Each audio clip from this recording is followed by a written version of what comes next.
आणि नको त्याला आपल्याला वाटत हे जावा बा, पण हे साऱ्यात पुढे हजर राहते. गाव वैतुकून सोडलं काही काही आणि कोणाच्या चांगलं होऊन दिलं नाही. एखाद्याच पोरीत जमलं का मोडून यायचं. त्याच्या भेनं त्याच लग्न झालं नाही. त्याचं लग्न झालं नाही, जवळजवळ 50-60 वर्षात झाला तसाच होत. तसंच शेवटी एकटंच राहिलं. म्हातारा म्हातारी मेले, त्याच्या बहिणीचे लग्न झाले, भावाचे झाले, एकटंच वाड्यात. लोकांनी दिवळी केली की होळी करायचं येडं होतं हे. कोणाचंच ऐकत नव्हतं महाराज. आणि शेवटी एक दिवस देवळात आलं मारुतीच्या आणि स्पीकर चालू केला आणि साऱ्या गावाला म्हणला, लोक हो काय इतके दिवस मी वाईट वागलो, उद्या मी साऱ्याची माफी मागणार आहे, आपण देवळा पुढं कार्यक्रम ठेवू. गेले घरी, वाड्यात एकटेच बसले आणि तसेच मेले. दादा मेले तसेच बसल्या बसल्या. सकाळी सारं गाव जमा झालं, कुठं गेले भाऊ, कुठं गेले भाऊ. दार उघडी ना वाड्याचं, लोकांनी दार मोडलं. हे तसेच होते, मेले होते का तसेच होते. गावकरी म्हणले जाऊ द्या, आदल्या दिवशी म्हणला मला माफी मागायची तुमची. गावकरी म्हणे चला आता याला आपण घेऊन जाऊ. ग्रामपंचायतने सरपंच घेतलं, नेऊन टाकलं वाड्याला. ते म्हणे याला जवळ नका जाळू म्हणे, हे मेलेलं आहे, येड मेलं म्हणे. महाराज तर ते असं बसलेलं होतं, रातभर दांडरलं ते, सरळ व्हायना काहीच व्हायना.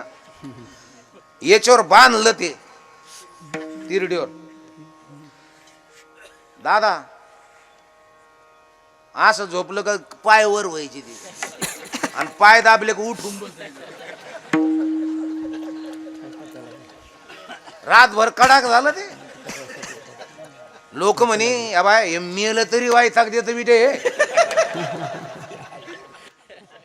मेलय वायताक देतो. ते म्हणे याला तसं नाही घ्यायचं म्हणे, मग याच्या पायाला दोरी बांधा म्हणे. बांधली दोरी त्याच्या पायाला आणि चाललं उडीत. एवढ्यात पोलीसची गाडी आली. पोलीस म्हणे काय भानगड आहे? ते म्हणे नाही मेलं म्हणे. मेले का मारलं म्हणे. मेला असतं तर त्याला उचलून नेलं असतं, हे मारलं म्हणे साऱ्या गावाने. सारं गाव 3 महिने सेंट्रल जेल मध्ये पिठलं भाकर खात होतं. काही गेडी मेले तरी ना तरी काम दाखवत असतात. एक लक्षात ठेवा, आशाला कव्हर जगील आणि नको त्याला तू जो पाहिजे होता तो गावातून घेऊन गेलास. अरे त्या कुळाला आयुष्य दे देवा, ज्या कुळातले पोरं आपल्या घराचं चांगलं करतात, जे कुळातले पोरं आपल्या गल्लीचं चांगलं करतात, जे कुळातले पोरं आपल्या गावाचं चांगलं करतात, ज्या कुळातले पोरं आपल्या तालुक्याचं चांगलं करतात, अशाच्या कुळाला अकल्प आयुष्य व्हावे. तया कुळा माझी सकळा हरीच्या दासा, धर्म वाढवतात अशाच्या कुळाला आयुष्य दे. धर्म बुडवतात काय उपयोग आहे महाराज? आणि म्हणून कीर्तिवानाचा अपमान केला असतो. बरं अपमान सहन करणाराच कीर्तिवान होऊ शकतो बरं का. ज्याला अपमान सहन करता येतो तोच कीर्तिवान होऊ शकतो. ज्याला अपमान सहन करता येत नाही तो बीपी वाढून वाकडा होतो. असं आणि पोरांनो लक्षपूर्वक आहे का तुम्ही मोठाले तरुण मित्रांनो, ज्याला अपमान सहन करता आला त्याला मान सहन करता आला. आणि मोठं व्हायचं ठरलं तर 70% अपमान आहे आणि 30%च मान आहे. तुम्ही किती चांगलं करा सरपंच तरी तुम्हाला म्हणते त्यांनी खाल्लंच. हो किती चांगलं करा, कितीही चांगलं, आम्ही किती चांगलं कीर्तन करू द्या, आम्हाला कमेट आहेच. मूर्खचे, येडाचे, नालायकचे, तेवढं बाराचा आहे हाईत ना. पण अशा मूर्खाला आपणही वेळ द्यायचा नाही. जो मूर्खाला वेळ देतो तो मूर्ख व्हायला काहीच वेळ लागत नाही. तरुण मित्रांनो तुम्ही वेळ कुणाला देताय?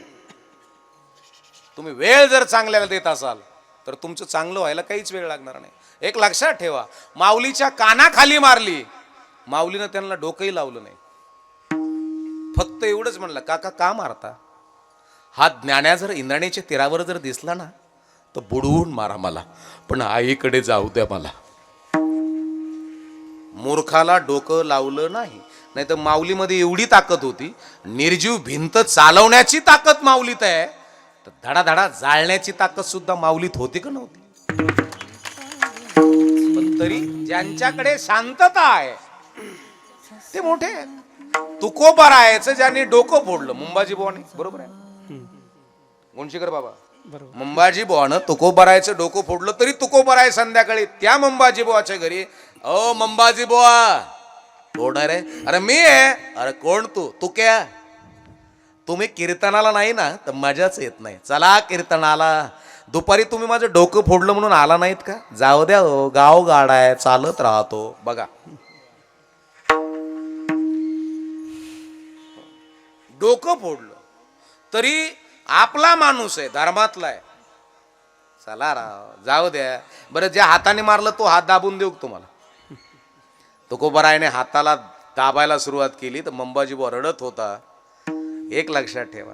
आणि म्हणून जगत असताना तुम्ही किती मोठे आहात, विचारानं किती, पैशानं किती मोठे आहेत हे नाही, तुम्ही विचारानं किती मोठे आहात. विचारानं मोठे झाले तर पैसा सांभाळायची ताकद तुमच्या विचारात येईल. आणि तुमच्याकडे जर विचारच नाही, पैसे आले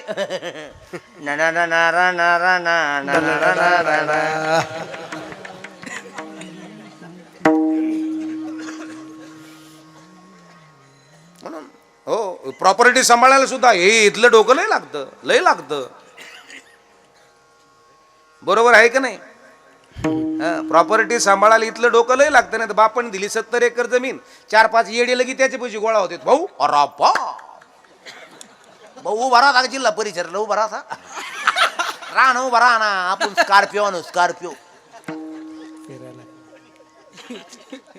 गेले आष्टीला, तिथून स्कॉर्पिओ आणली, त्याच्यात 1.5 एकर इकलं, तिकूनच कपडे शिवले भारी भारी, 3 बटन पुन्हा. अरे बाबा काय खासदारवानी देत ते भाऊ.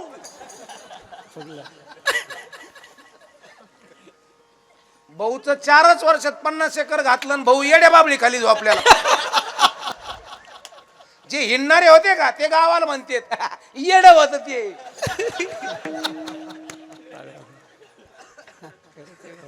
एक लक्षात ठेवा, समय सूचकता किती आहे, तुमच्याकडे दूरदृष्टिकोन किती आहे. माझा परमार्थ तुम्हाला समय सूचकता शिकवल, तुम्हाला दूरदृष्टिकोन शिकवल, अपमान सहन करण्याची ताकद माझा परमार्थ तुम्हाला देईल. पण ओरिजिनल जर ज्ञानोबा तुकोबा कळाले तर बरं, नाही तर आपण नुसते पंक्तीपुरती गडी आहेत. साऱ्याचा दोघर पत्रवाळी, हरे राम राम राम हरे हरे, हरे कृष्णा कृष्णा कृष्णा हरे हरे.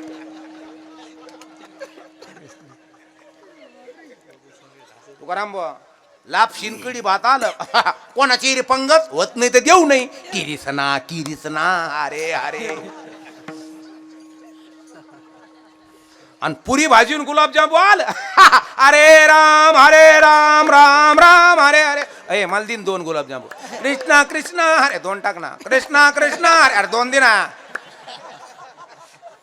वाढणार म्हणतो, एकच वाढायला सांगितलेला. दिन 2 मा ना तू दिसा तुला. कृष्णा कृष्णा हरे हरे. आणि येणे जर 2 गुलाबजाम दिले नाही का, तो जेवायला बसणार म्हणतो तो बापाची पंगत आहे का.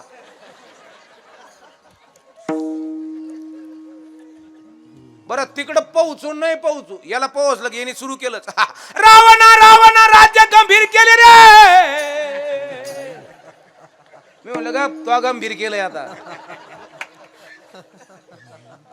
परमार्थ खाण्याकरता नाही महाराज, परमार्थ बुद्धीमध्ये बदल करून घेण्याकरता.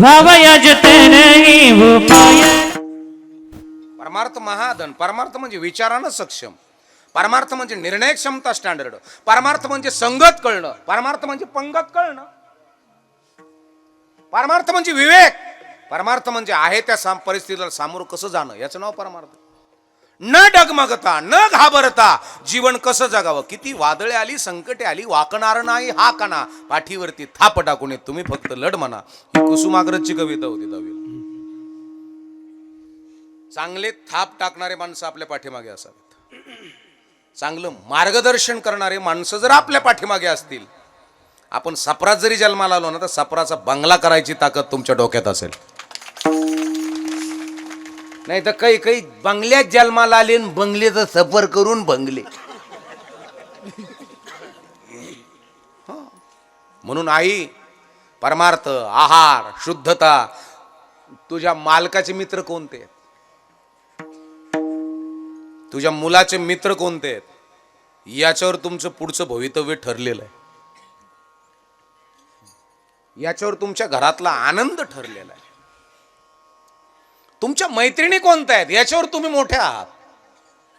हो, नाहीतर नाही. तुमचा मालक जर चांगल्या प्रकारचा उद्योग करीत असेल, 8-8, 10-10 दिवस उद्योगामुळे जर त्याला बाहेर जावंसं जात असेल आणि 6-6, 8-8 दिवस तू बाहेर राहत असेल उद्योगामुळं, आणि तुझ्या मैत्रिणी तुझ्या घरात येऊन तुझ्याबरोबर जर गप्पा मारित असतात आणि गप्पा मारता मारता एखादी जर मनथरा आलीच, मनथरा कळली की नाही का, मनथरा जर आलीच आणि ती जर म्हणलीच कुठं गेले तो मालक, कुठं गेले, ती म्हणली आता 8-8, 10-10 दिवस बिझनेसमुळे त्यांना बाहेर राहावं लागत, त्याला बरं करमत.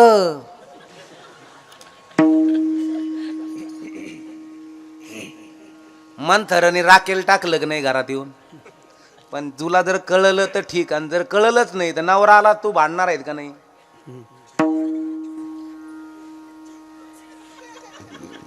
हे लक्षात ठेवा. तुमचा प्रपंच संपायला काही वेळ लावत नाही लोक. कोण कसं येऊन बोलत सांगताच येणार नाही. एक जणाने सहज मला सहज सांगितलं, ते म्हणे बाबा या आपला पोरगा. मी म्हणलं पहिलीचा का दुसरीचा. घरात 6 महिने भांडणं चालू होते. बाबा खोटं बोलन काय, तो पहिलं लग्न झालेलं आहे का काय. हे तरुण मित्रांनो, एक लक्षात ठेवा, तुमची संगत कोणती आहे, मिटवणारी आहे का पेटवणारी आहे. तुमची संगत कोणती, भांडणं मिटवणारे असावे का पेटवणारे असावे. मिटवणारे असावेत. काही काही एवढे पेटवणारे, तुला बोलला तुला, अरे बाप, आपण नसतं ऐकून घेतलं भाऊ. हे तुम्हाला खड्ड्यात घालायला लावणारे मित्र आहेत. मला ज्याला मिटवता आलं मित्राला, समजायचं तुमचं जीवन त्याला फार मोठं करायचं. आणि जो कायमच पेटीत असला, काना खाली मारली, अरे बाप मला इतकंच तरी रडून सांगणार पण तुमचा काटा काढणार. या कुळा ज्या घरामध्ये धर्म सांभाळणारे लेकर जन्माले, धर्माला नाव ठेवणारे लेकर, काही काही तुकोबरायला नाव, काही काही ज्ञानोबा माऊलीला नाव, काही काही परमार्थाला नाव, काही काही देवालाच नाव. संपलेत प्रपंच. भयान स्थिती आहे. तुमची बुद्धीची कॅपॅसिटी वाढवण्याकरता केला जातो त्याचं नाव परमार्थ आहे. तुम्ही बुद्धीनं मोठे व्हा.